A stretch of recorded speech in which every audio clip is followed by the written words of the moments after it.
Ladies and gentlemen, we got him. Right about now, the Funk Soul Brother. Check it out now, the Funk Soul Brother. Right about now, the Funk Soul Brother. Check it out now, the Funk Soul Brother. Right about now, the Funk Soul Brother. Check it out now, the Funk Soul Brother. Right about now, the Funk Soul Brother. Right about now, about now, about now, about now. What is poppin', y'all? It's me, Cloutboy Bells. Welcome to another episode of Fickell Sports, where today we had some very interesting news. So, of course, I think a lot of people saw what happened yesterday, and it wasn't pretty. Wisconsin lost to Minnesota 2 years in a row, and that's something that hasn't happened in a very long time now.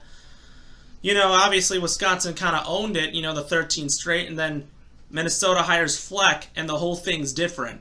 Now, pretty much you got yourself something because, Minnesota now has become more dominant, plus they got that quarterback that's supposed to be, really good. So, the thing is, the tide is changing, and things are switching up. So, you got to really understand that you got to fix up what you got to fix up. So, Wisconsin, at the beginning of the season, went into it, they were 2-4, and then they lost two back-to-back losses against Ohio State and Illinois. They got blown out, and they just decided to pull the plug on Paul Chryst. It was the unfortunate decision, but I knew it had to be done because I realized over time we just kept hiring new people, but we realized that this whole philosophy just wasn't getting us anywhere.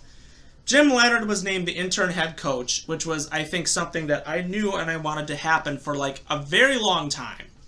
And he did okay. 4-3 record. We're 6-6 and we're going to a bowl game. I don't know who we're playing. I think we still have yet to find out who that is. But you know what? I'm going to give credit. I think there was a lot that was a problem. There was not much. There are not many stars on the defense anymore, other than Nick Herbig and Keanu Benton, who are for sure going to be in the NFL one day. But, there really isn't much. And I got to give my respects. I love Jim Leonhard. I always did. So my initial thought was, after the Minnesota game, I'm like, oh, they're going to keep Jim Leonhard. I'm sitting there, thinking that. Because, they're just going to, this is what it is. But, no, the news broke today that they're going a different direction, and they're hiring Luke Fickell. So, which is a huge, shocker to me because, honestly, you never know what to think about it. So, anyways, who is Luke Fickell? He is the former Cincinnati Bearcat coach. Last year, he led Cincinnati to an undefeated season, and he was obviously to the college football playoff. They unfortunately lost to the champs, Georgia, but it was...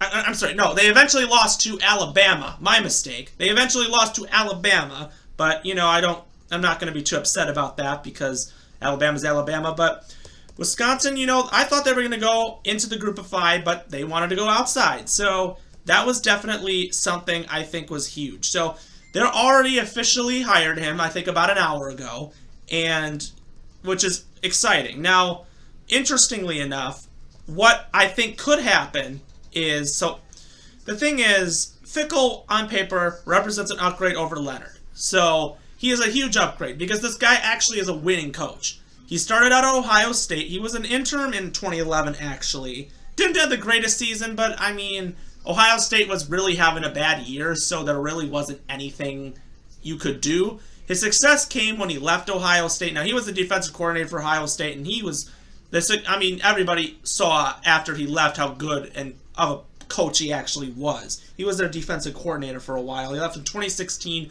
Last 5 years was with Cincinnati. He turned their program around, and Cincinnati was one of the best schools currently.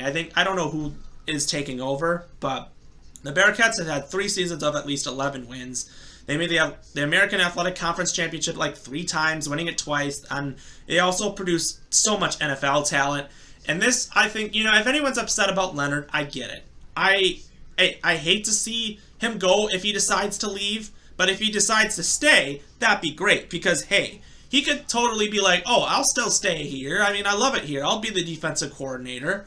But I mean, the player, I guarantee a lot of the players are very mad about this. But there isn't anything that you can do. So what's crazy is you're going to see a lot of people.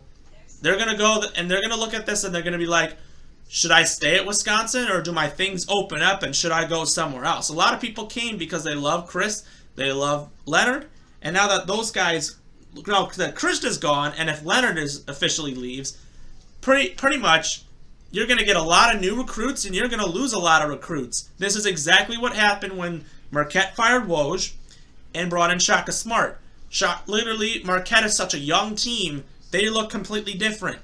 So when you look at Wisconsin, this is the whole same situation. You're going to bring in a coach who has more experience and is a way better fit, and this might actually help Wisconsin in the long run. I'm excited for this.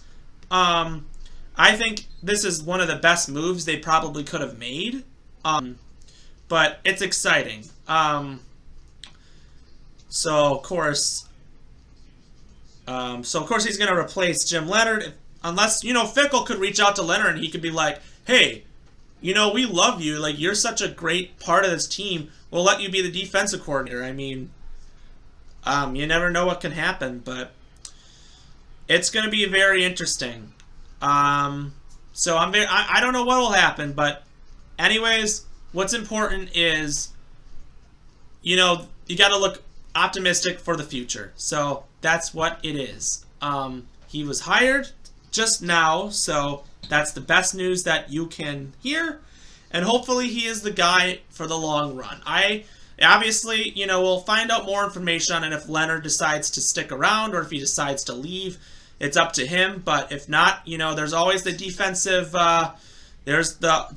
coordinator position for the Packers if they fire Joe Barry, so hey, you never know. So, if you like what you see, subscribe below, comment with your thoughts, and as always, it's me, Clubboy Bales. You'll be seeing another video tonight because the Packers play the Eagles, and I'll be giving my reaction to that. So, if you like what you see, subscribe below, comment with your thoughts, and as always, we will see you next time.